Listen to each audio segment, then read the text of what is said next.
All right, today we are going to talk about prime factorization of whole numbers, which you should know how to do, but we are also going to talk about prime factorization of monomials. So that should be something probably completely new to all of you. What is a monomial and how would you do prime factorization of one? Trust me, it's not as bad as it sounds. All right, let's review first though what prime factorization of whole numbers is. So prime factorization is writing a composite number as the product of its prime factors. So an example of prime factorization of 60 would be 2 to the second power times 3 times 5. Now, a couple of important things with prime factorization, whether it's of a whole number or of monomial, is you want to have your numbers, your prime numbers, in order from least to greatest. And you also want to use, for whole numbers, you want to use exponents if possible. Okay, so it's going to be a little bit different for monomials, but you'll see that when we get to it. All right, so how do we do this? We use factor trees in order to do this, okay? So since 60 is the number that we are going to be working with, we want to think of two numbers that we can multiply together to get 60. Now you never, ever, ever want to use a 1 in a factor tree. Once again, do not use a 1 in a factor tree. So 1 times 60 is off the table, but we have a lot of other choices. In fact, I think there are 5 other pairs that we could use here. I'm going to use 6 times 10 because anything that ends at a 0, I think it's just easy to do 10 times whatever to get that number. But again, there are other combinations that you could use here and it'd still be correct. So now I think to myself, is 6 prime? And no, it's not.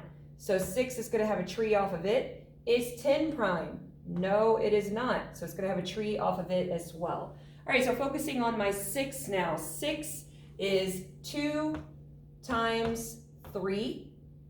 And 2 and 3 are both prime. So I'm going to circle them because they are prime. And for 10, I'm going to use 2 times 5.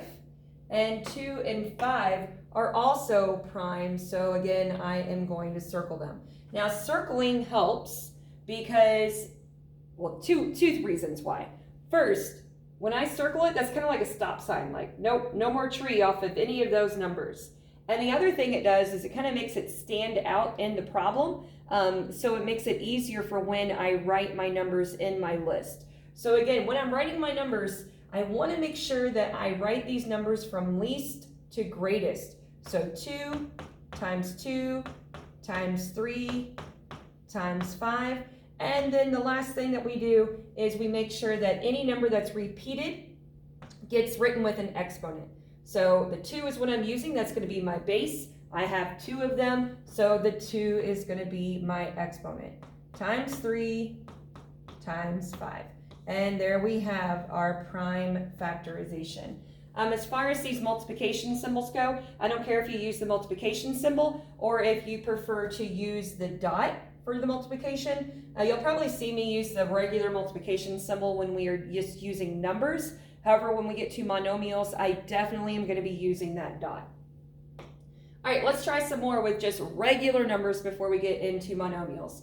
So for these problems, you might want to pause the video, try doing the prime factorization on your own, and then see if you get it right. Please understand though that your tree might look different than my tree. It should be the answers that we are comparing. Okay, for 12, I am going to use 3 times 4.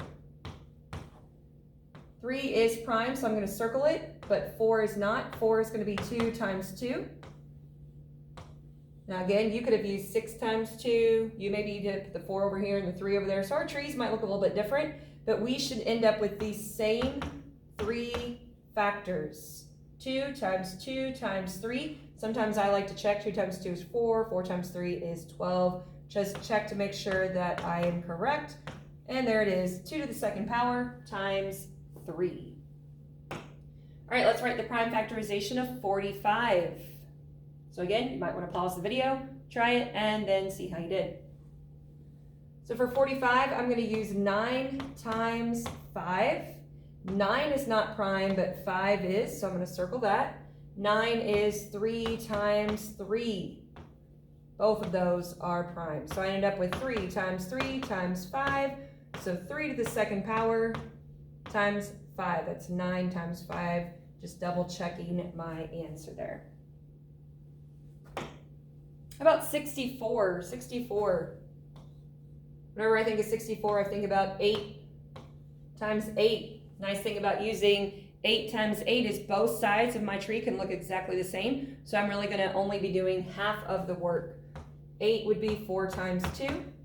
2's prime. 4 would be 2 times 2. Again, I can make that side of the tree look exactly the same. 4 times 2. 4 is 2 times 2. The only numbers I have here that are prime are 2's. 2, 2, 2, 2, 2, 2. I have 6 of them. 2 to the 6th power. Remember, you can always double check yourself. 2 times 2 is 4. Times 2 is 8. Times 2 is 16. Times 2 is 32. Times 2 is 64. All right, moving on to our last whole number before we get into those monomials. I'm going to use a huge number like this, 1,200. Now, it can be a little intimidating sometimes when you see these big numbers. So try to find numbers that are the easiest to work with. I noticed that it ends in 2 zeros. So any number that ends in 2 zeros, I'm going to be able to do 100 times something to get that number. Okay, and in this case, it'd be 100 times 12. So this problem already looks a lot easier to handle now.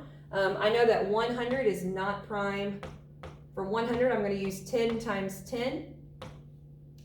My 10s, I'm going to use 5 times 2. They're both prime. This 10 as well, 5 times 2, both prime. Over there, I have my 12. My 12, I'm going to use 3 times 4. 3's prime. 4 is going to be 2 times 2.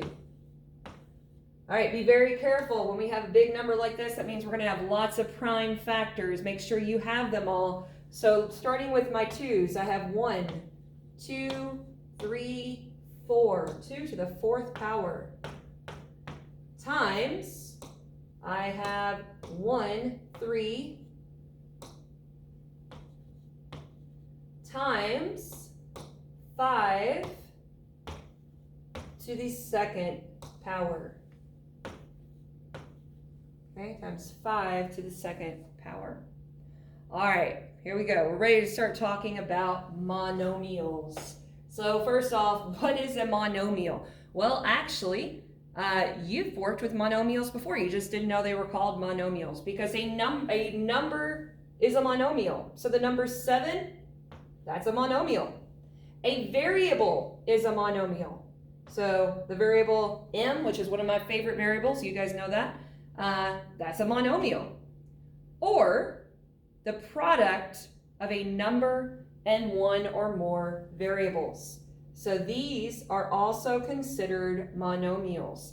We have a whole number out in front, 14, and then we have some variables.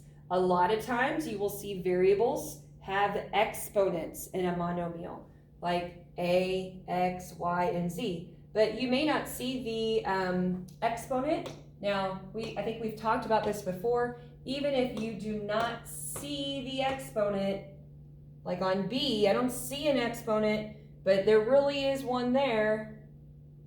It's a 1. I have 1b. So you don't see the exponent of 1, but it is technically there. So like in this m has an exponent of 1.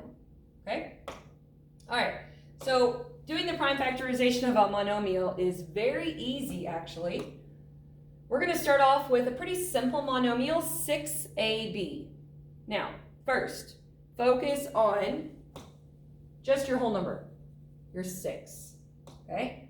I'm going to do the prime factorization of 6. 6 is 2 times 3. Okay, 2 times 3. That takes care of my 6. How many a's do I have? I have 1a. Because there's an exponent of 1 here. How many b's do I have? I have 1b. Because there's an exponent of 1 there. And guess what? You're finished. You just did the prime factorization of a monomial. 2 times 3 times A times B. That's it. All right, let's look at another one. 15n cubed. All right, so first is the prime factorization of 15. 15 is 3 times 5. So 3 times 5. Then I look at my variable part. My variable, I have n to the third power. How many n's is that? 1, 2, 3. N to the third power. That's it. You're done. 3 times 5 times n times n times n. Like I said, this was easier than you thought it would be. How about this one here? Let's focus on doing the prime factorization of 30. I'm going to do 3 times 10, and 10 is going to be 2 times 5. Remember, you always want to write these in order from least to greatest. So 30 is going to be 2 times 3 times 5. All right, let's move on to our variables. Next variable we have is an x. By the way, variables are always listed in order from an alphabetical order. I don't know if you've noticed that before, but they always are. So variables are in alphabetical order. So we have 4 x's. 1, 2, 3, 4. You can see why I use the dots instead of a multiplication symbol on this. And we have 2 y's. Y, Y. And you are finished. This whole thing. We do not use any exponents when we are writing prime factorization of a monomial. 2 times 3 times 5 times x times x times x times x times y times y. All right, let's do this last one. 36. 6 times 6. 2 times 3. This would be 2 times 3. So 36 is going to be 2 times 2 times 3 times 3. Once again, don't use any exponents on this. You'll eventually find out why. It has something to do with finding the GCF or the LCM of monomials. And in order to find the GCF and LCM of 2 monomials or more than 2, we cannot have exponents in our prime factorization. So just leave it 2 times 2 times 3 times 3. I have 2 s's, s times s. I have 4 t's, 1, 2, 3, 4, and I only have 1 u. So 2 times 2 times 3 times 3 times s times s times t times t times t times t times u. And that's the prime factorization of that monomial.